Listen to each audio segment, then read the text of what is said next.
Welcome to the Jamodi podcast. We are all surrounded by amazing coaches and leaders. So let's get an inside look at not just what they do, but how they do what they do. After all, becoming the best versions of ourselves is Jamodi, just a matter of doing it. Coaches, the Jamodi podcast is powered by Ballogy. Manage and measure your players' skill development and increase accountability year-round utilizing the Ballogy app. Boost inter-squad competition with drills backed by the National High School Basketball Coaches Association, including a 40-shot Ballogy skills assessment. Please visit ballogy.com/teams for information on how you can provide this resource for your team. Yeah, but you've done a great job there. That's awesome. Oh, it's 11 years here. I love the school, I love the mission of it, and I have no plans to go anywhere else, but also kind of open to wherever God wants me to be. And I've felt like this is the place for, at least this time. My son's a junior here, and so he plays basketball, so getting to be a part of his process and things, that's been a lot of fun. So I coached my daughter last year. So she played for me for 3 years. Okay. I love to hear, if you don't mind, just some tips, some things that you felt like you did well with having that relationship and that interesting dynamic. Yeah, for sure. It's hard, no doubt. Right. And the other piece was that I was coming in, she was at another school. She was at Oklahoma State. So when I was coming in, she transferred to come with me, and I took over a locker room that was toxic, that was needed. I mean, there was a reason the job was open in August, right? So that's late. Yeah. So it was really, the first year was really, really, really hard, but it was super awesome in hindsight. It was difficult when you were in the moment, but in hindsight, it was awesome to see her grow and have to really become just tough. I mean, she had to become tough in every sense of the word. And she had to know how to manage her teammates and yet be loyal to me, but yet try to win her teammates over. They have to feel like she's one of them. Yes. But then the relationship with you can't be broken, and they know that. So that's a tough line. Yes. But we made it through that year. It was really great to see her. And she really struggled on the court. I put her in some uncomfortable positions because of just who my team was. I didn't trust hardly any of them. I didn't know any of them. I only knew her. So, I mean, I put the ball in her hands a lot just as our point guard, not to score it, but as our point guard. And she's not a point guard, but I was wow. But you're smart. I know, you know what I want, and you're the one I trust. And so it was really difficult, but the next 2 years, so I say the blessing of COVID for our family is that she got a 5th year with me, and her 5th year was by far her best year. And she ended up making honorable mention, all Big 12, which I was so proud of. And then she also was the Big 12 Scholar Athlete of the Year for women's basketball. And that, my heart was exploding because that's voted on by the other coaches in the league. And so for them to respect her and what she was doing in that manner, I thought was huge. And she was the complete package, which is what we're trying to do with Lady Raider basketball. I want every one of our kids to be the complete package, on the court, off the court, in the community. And she was definitely representing that. But back to your question, I have so many examples. I was definitely harder on her than others. Had many conversations with her in private about that, and about just this is the role that we're playing, and this is what I need you to do. But the thing that you can always know and rely on is that I love you unconditionally. And so no matter what the situation is on the court at that moment, you can never take that personally, because you have the advantage of knowing that when we walk off that court, I'm going to put my arms around, I'm going to love you, and you do that for your other kids too, but they don't necessarily believe you, right? They don't, they're like, whatever, girl, Yeah. So that piece of it was really hard. What I was so proud of her about is she really did handle a lot of things in the locker room that I never knew about until after she graduated. And I just thought that really spoke to her commitment of trying to uphold the standards that we had and how we wanted the locker room to look, but she was a really good teammate and trustworthy. And they knew that. And not that they were trying to do anything, maliciously or Sure. against me or anything like that, but they, everybody's going to have a bad day, and and it's Mhm. going to be someone's fault, and it's usually the head coaches. And so she did a really good job of handling it, and they knew it wasn't going to go directly to me. They knew she wasn't the mole, if you will. That's good. Yeah. Yeah. Yeah. So, but yeah, just some really great moments. And I will tell you this too. I really struggled my second year of playing her in front of some people. But she certainly deserved it. She by far was our brains out there, and we were just better when she was on the court. But I was managing some jealousies and different things like that. And my athletic director actually, after one game, he just loved her, and he goes, "Would you just start your daughter?" He was like, "Nobody's judging you. Like, start your daughter." And Yeah. I don't know, for whatever reason, it just gave me permission. Kind of, I just kind of needed that to make sure that I was reading the room right, and that everybody wasn't going to be like, "Oh, she's just playing her daughter, da da da, whatever." And the other piece of it, and I don't know is that, I played at Tech, and we won a national championship, and my jersey's in the rafters. So No that was a pressure. lot. No pressure to Well, your daughter. and I don't think I really realized it that much Yeah. until, people were saying, although I did know, like, because even when I was coaching here when she was little, even when she was like 4, we'd walk up to somebody and they'd go, "Oh, are you going to be as good as your mom at 4?" And she's like, "What?" But she Yeah. remembered that. Yeah. So that was a lot of stuff. So, one of the things that people thought would be really cool when we got here is if I let her wear my jersey. And I immediately said to them, I was like, "Absolutely not." And I said, "She's going to blaze her own path here." Yeah. Like, and good Lord, imagine the pressure, of that. And I was like, Yeah. And you're doing your best to manage. You can't control, like you said, you can't control everything your players think. Unfortunately, we can't do that. But you got to do your best to manage their perceptions and what they see. I would imagine having her wear your number would have really made your life hard. yes, yes. I get the whole promotional thing of it and maybe the marketing piece of it. But at the same time, I was like, hell no. I'm not doing Yeah. that to my Yeah. kid. Like, no way. So, and she did, like, she made her own path, left her own legacy, because I was absolutely not the women's basketball scholar athlete of the year.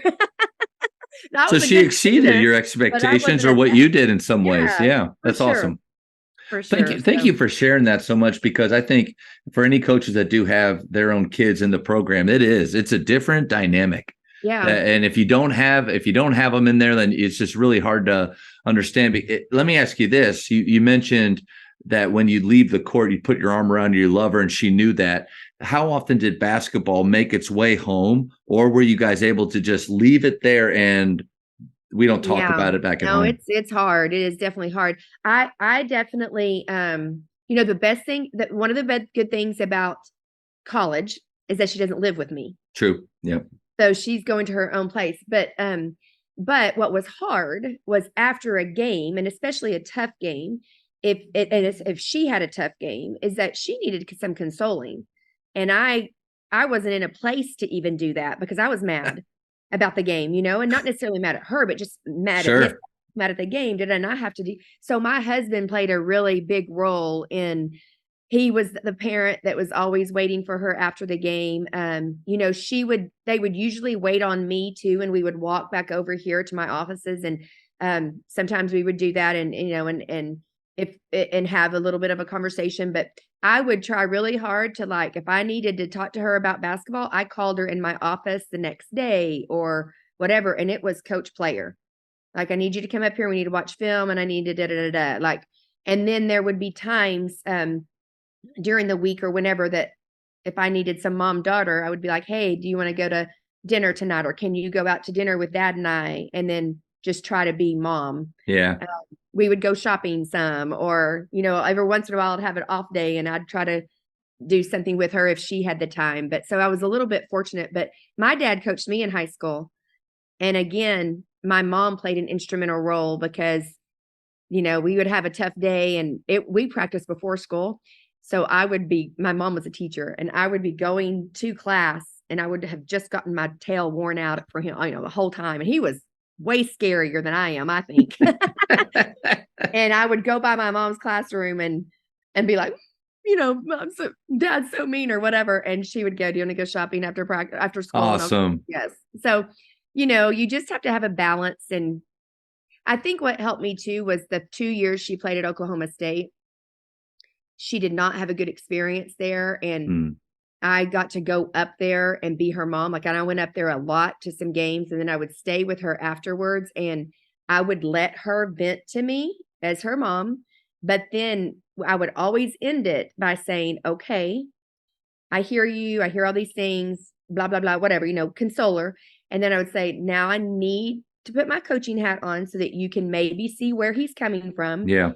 Because I need to redirect your attitude, because your attitude's not good. And we need to redirect it so that you can be in a better space, because you can't stay right here. And that was really good for me, to have a little bit more empathy for my kids, my players. Nice. Yeah. As a coach, to go, they do carry it with them more than you think. And they do see things differently. Because I'll tell you, as a mom, there were times I wasn't agreeing with the coach, but I had to think about okay, what's he seeing? And I had to ask some really hard questions to Bryn and say, are you doing this in practice? Are you Are you doing this? Are you putting in extra time? And those were hard conversations, because the answer wasn't always, yes, I am. Yes, I am. Yes, I am. It was, well, no. And I'm like, then you need to be, so she didn't like it when I took his side sometimes. And I was like, but that's part of it. But you're qualified, and she knows that you're qualified to do what you're doing. And I think the danger is sometimes when parents that for whatever reason, they're not as qualified, they don't have the experience, and sometimes just because you played in high school, or you maybe even played a little bit after, that doesn't necessarily mean that And I think the idea, I love those questions of if you and I aren't in practice, what's happening in practice? We can't make those judgments just on what we see in those 40 minutes or 32 for us.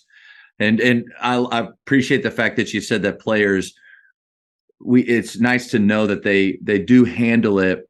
They care, and they don't necessarily handle it always the way we want or as hard as us. But I think the idea sometimes is you hear coaches say they just don't care as much as we do. Well, first of all, it's not their job.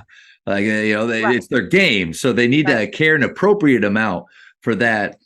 Coaching Landon, what really helped me was every parent meeting every year, I say, the most important thing, parents, you need to tell your kids after games is, I loved watching you play. Don't forget that. And then all of a sudden, he's playing select ball at a higher level. I'm sitting there watching the game, asking some of those same questions that you were, thinking the same things. And then when he came off, I had a decision to make. Do I pounce on him with all the 18 things that I saw, or do I say, I loved watching you play? Yeah. Or sometimes just stay quiet until I figure, maybe does he want to hear from me now? Yes. That was a huge challenge. And it ultimately, I think, will help me to empathize with my parents as much as players. Yes. Even for college, the drop off from when you bring your kid and drop them off and leave, that piece of it was empowering for me. Or I don't know if empowering is the right word, but I always for years was like, it's okay. They're going to college. This is great. I don't understand. Yes. Cut the cord. Let's go. And then when I dropped Bryn off, I did not get out of the parking lot. And my eyes, I was like, this is real. This is real. You feel like you need to apologize to so many parents that you look down on for how long they held that last embrace. Absolutely. Absolutely. I was like, okay, I have a whole nother respect for you guys. I get it. So, and even, it's hard. It's hard to balance it all, but I will say this, I learned it too. And I love watching you play is so great. And I think that's even the case as a coach. You love watching them play and you trust them. And, it's hard. It's definitely hard, but don't minimize it. And don't ever, I just appreciate my AD so much for saying, Yeah. Like, this is special for you. Like, Yeah. embrace that and Man, the let her freedom, lead. the freedom that he gave you right there. Yes. I mean, I think we all need to really show gratitude, especially when we have the people in charge, those ADs that really get it and Yes. that empower us to make those decisions boldly. I think that's huge. Yeah, absolutely. Hey, and one more little connection I have is Chris Ryburn at Midland Christian is my cousin-in-law. No way. Mhm. Yeah, he's married to one of my sweetest cousins. Like, she's like my little sister. Her and her sister are like my little sisters. She's great. I love his whole family. He is, in my opinion, he's one of the best coaches in Texas. Yeah, I really feel like that. I've heard that. He, before he was on the girls' side at Midland Christian, and so as a boys' coach, they were in our district. We kind of had our way with the boys' teams for a couple of years. The girls were really good. He moved over, and I remember thinking, I didn't know him, but I remember thinking, oh man, like I wonder what that's going to do. Yeah, They've been kicking our tail ever since. But we have this fun little group with him and 2 or 3 other coaches. I can't believe I'm going to say this. We call ourselves the brothers of the sword, the bots. I'm going to edit that out because they will kill me. But we have on Marco Polo. We just talk with each other like every day as a group. I love it. And he's a part of that. And I don't know, Coach. Maybe I'll leave that in.